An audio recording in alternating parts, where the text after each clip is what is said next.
નમસ્કાર વિદ્યાર્થી મિત્રો, આપ સૌનું સ્વાગત છે ઋષિકા એકેડેમીના યુટ્યુબ ચેનલ પર.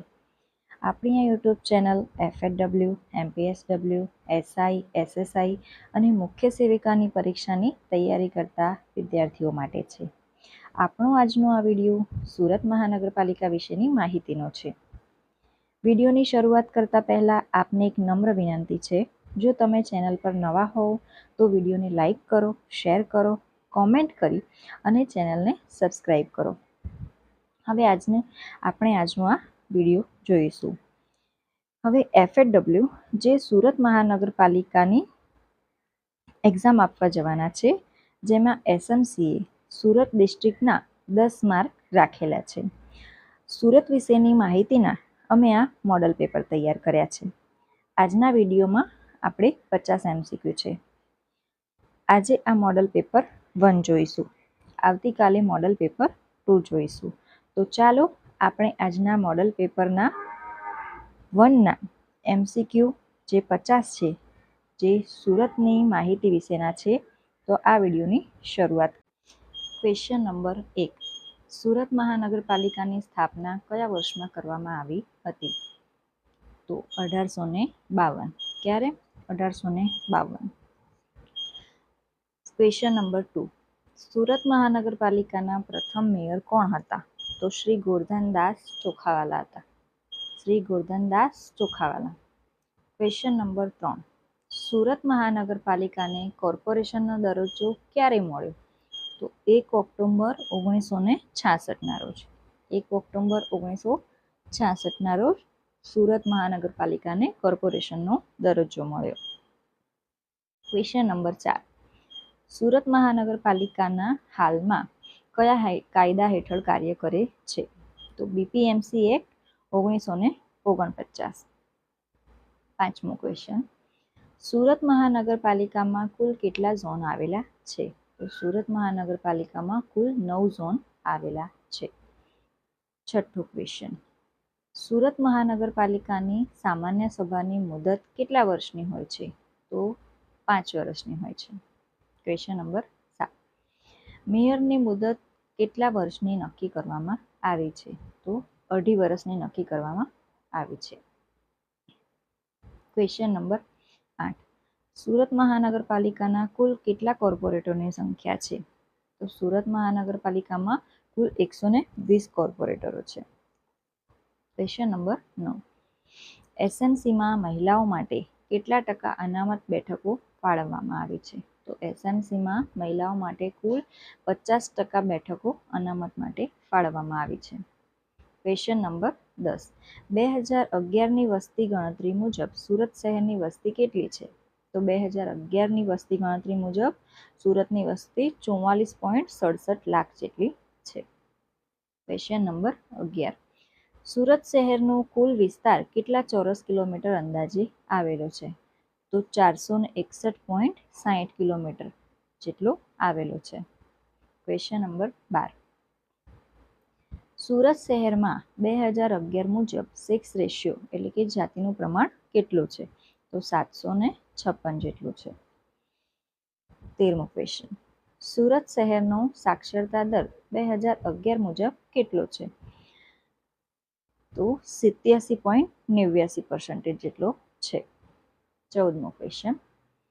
સુરત મહાનગરપાલિકા દ્વારા અટલ સેતુ ઉદ્ઘાટન કયા વર્ષમાં કરવામાં આવ્યું હતું?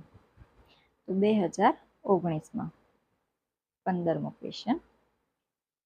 સુરત શહેરમાં institute of medical education and research સેન્ટરની સ્થાપના કયા વર્ષમાં કરવામાં આવી હતી? તો 2000ની સાલમાં કરવામાં આવી હતી. 16મો ક્વેશ્ચન. સુરત શહેરનું ઐતિહાસિક ગાંધી સ્મૃતિ ભવન કયા વર્ષમાં ખુલ્લું રાખવામાં આવ્યું હતું? તો સુરત શહેરનું ઐતિહાસિક ગાંધી સ્મૃતિ ભવન 1980ના વર્ષમાં ખુલ્લું રાખવામાં આવ્યું હતું. 17મો ક્વેશ્ચન. સુરતની મધ્યમાં આવેલો ઐતિહાસિક કિલ્લો કઈ નદીના કિનારે આવેલો છે?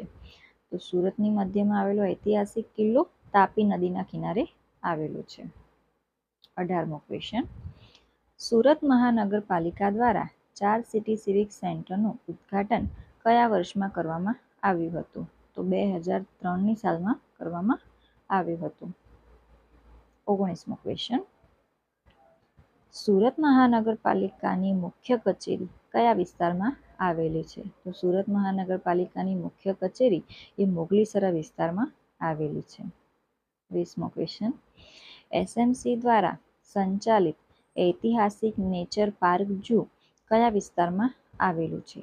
તો સરથાણા વિસ્તારમાં આવેલું છે. 21મો ક્વેશ્ચન, એસએમસી દ્વારા ડુમસ બીચના વિકાસ માટે કયો પ્રોજેક્ટ કરવામાં આવ્યો? તો ડુમસ સી ફિશ ડેવલપમેન્ટ નામનો પ્રોજેક્ટ કરવામાં આવ્યો. 22મો ક્વેશ્ચન, સુરત મહાનગરપાલિકામાં સ્થાયી સમિતિ કે સ્ટેન્ડિંગ કમિટીના સભ્યો કેટલા હોય છે? તો સ્ટેન્ડિંગ કમિટીના ટોટલ 12 સભ્યો હોય છે. 23મો ક્વેશ્ચન, સુરત શહેરમાં પીવાના પાણીના શુદ્ધિકરણ માટેનો સૌથી મોટો પ્લાન્ટ ક્યાં આવેલો છે? તો સરથાણામાં આવેલો છે. 24મો ક્વેશ્ચન, એસએમસી દ્વારા કચરામાંથી ઉર્જા ઉત્પન્ન કરવાનો વેસ્ટ ટુ એનર્જી પ્લાન્ટ ક્યાં સ્થાપવામાં આવ્યો છે? તો એસએમસી દ્વારા કચરામાંથી ઉર્જા ઉત્પન્ન કરવાનો વેસ્ટ ટુ એનર્જી પ્લાન્ટ ખજોદમાં સ્થાપવામાં આવ્યો છે. ક્વેશ્ચન નંબર 25, સુરતને સૌથી સ્વચ્છ શહેરનો એવોર્ડ 2023-24 મુજબ કયા શહેર સાથે સંયુક્ત રીતે મળ્યો છે? તો ઇન્દોર સાથે. ક્યારે? 2023 અને 24 મુજબ. ક્વેશ્ચન નંબર 26, સુરત મહાનગરપાલિકા દ્વારા કઈ એપ નાગરિકોની ફરિયાદ નિવારણ માટે બનાવવામાં આવી છે? તો એસએમસી કનેક્ટ. 27મો ક્વેશ્ચન, એસએમસીમાં ટ્રાન્સપોર્ટ સર્વિસ બીઆરટીએસ સિટી બસનું સંચાલન કઈ સંસ્થા કરે છે? તો SITIL એટલે કે Surat integrated transportation development corporation. 28મો ક્વેશ્ચન, સુરતમાં મેટ્રો રેલ પ્રોજેક્ટ માટે એસએમસી સાથે કઈ સંસ્થા કામ કરી રહી છે? તો GMRC Gujarat metro rail corporation. 29મો ક્વેશ્ચન, સુરત મહાનગરપાલિકાના લોગોમાં કયા પક્ષીનું ચિહ્ન જોવા મળે છે? તો સુરત મહાનગરપાલિકાના લોગોમાં મોરનું ચિહ્ન જોવા મળે છે. 30મો ક્વેશ્ચન, સુરત શહેરને કયા ટોપિકમાં શ્રેષ્ઠ પ્રદર્શન માટે સ્માર્ટ સિટીનો એવોર્ડ મળ્યો છે?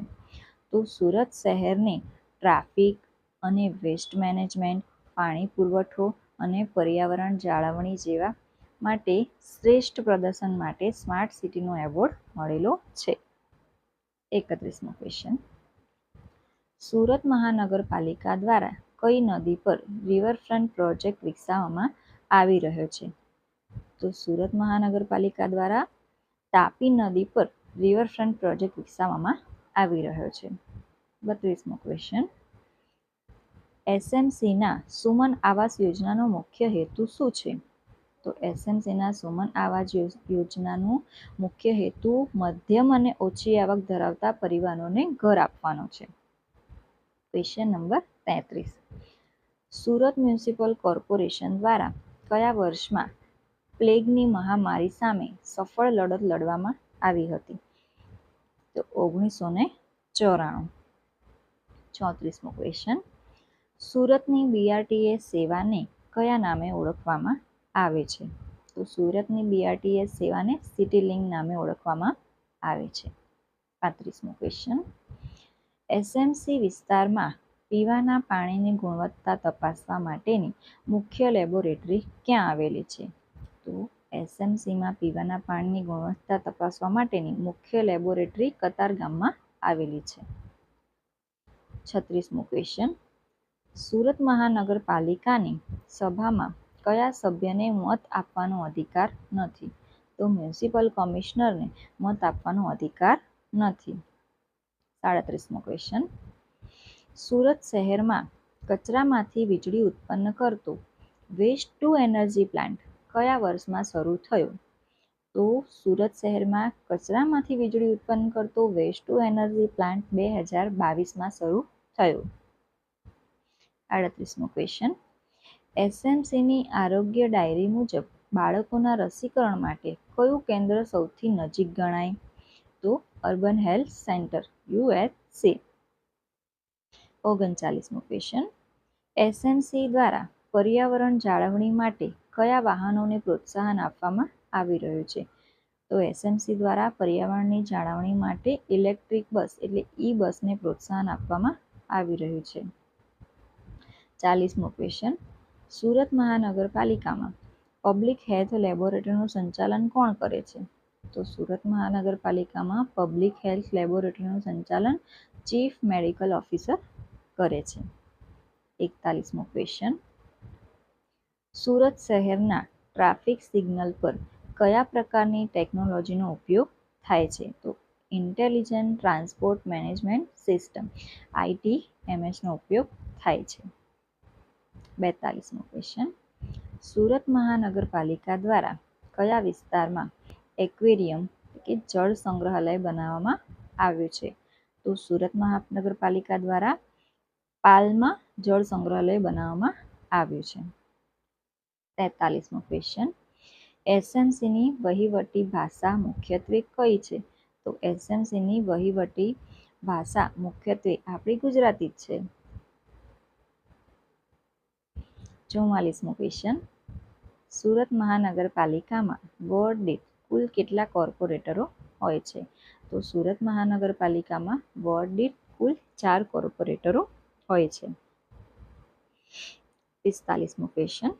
સુરત મહાનગરપાલિકાના બજેટમાં સૌથી વધુ ખર્ચ કયા વિભાગમાં કરવામાં આવે છે? તો સુરત મહાનગરપાલિકાના બજેટમાંથી સૌથી વધુ ખર્ચ ઇન્ફ્રાસ્ટ્રક્ચર એટલે કે રસ્તા અને પાણી માટે કરવામાં આવે છે. 46મો ક્વેશ્ચન. સુરતમાં સ્મીમેર મેડિકલ કોલેજનું પૂરું નામ શું છે? Surat municipal institute of medical education and research. 47મો ક્વેશ્ચન. એસએમસીના કયા પ્રોજેક્ટને વર્લ્ડ સ્માર્ટ સિટી એવોર્ડમાં સન્માન મળ્યું હતું? તો વોટર રીયુઝ પ્રોજેક્ટ માટે. 48મો ક્વેશ્ચન. એસએમસીમાં ટર્મિનલ ચાર્જ શેના ઉપર વસૂલવામાં આવે છે? તો સુરત શહેરમાં પ્રવેશતા માલ સામાન પર વસૂલવામાં આવે છે. 39મો ક્વેશ્ચન. સુરત શહેરને એસએમસી દ્વારા કયા વર્ષ સુધીમાં નેટ ઝીરો કાર્બન મુક્ત બનાવવાનું લક્ષ્ય છે? તો 2070માં નેટ ઝીરો કાર્બન મુક્ત બનાવવાનું લક્ષ્ય છે. હવે આપણે આજનો છેલ્લો ક્વેશ્ચન 50મો. સુરતના સાર્વજનિક પુસ્તકાલય નર્મદ સેન્ટ્રલ લાઇબ્રેરીનું સંચાલન કોણ કરે છે? તો સુરત મહાનગરપાલિકા કરે છે. તો વિદ્યાર્થી મિત્રો, આ હતા આપણા 50 MCQ જે સુરત વિશેની માહિતીના હતા. આજે આપણે મોડલ પેપર 1ના 50 MCQ પૂરા કર્યા. હવે આવતીકાલે આપણે એસએમસીના મોડલ પેપર 2ના બીજા 50 MCQ જોઈશું. તે માટે વિદ્યાર્થી મિત્રો તમે અમારી સાથે બન્યા રહો. વિડીયો પસંદ આવ્યો હોય તો વિડીયોને લાઈક કરી, શેર કરી, કોમેન્ટ કરજો અને ચેનલને સબસ્ક્રાઈબ કરવાનું ના ભૂલતા. અમે તમારા માટે બીજા આવા જ વિડીયોને લાવતા રહીશું. Thank you for watching.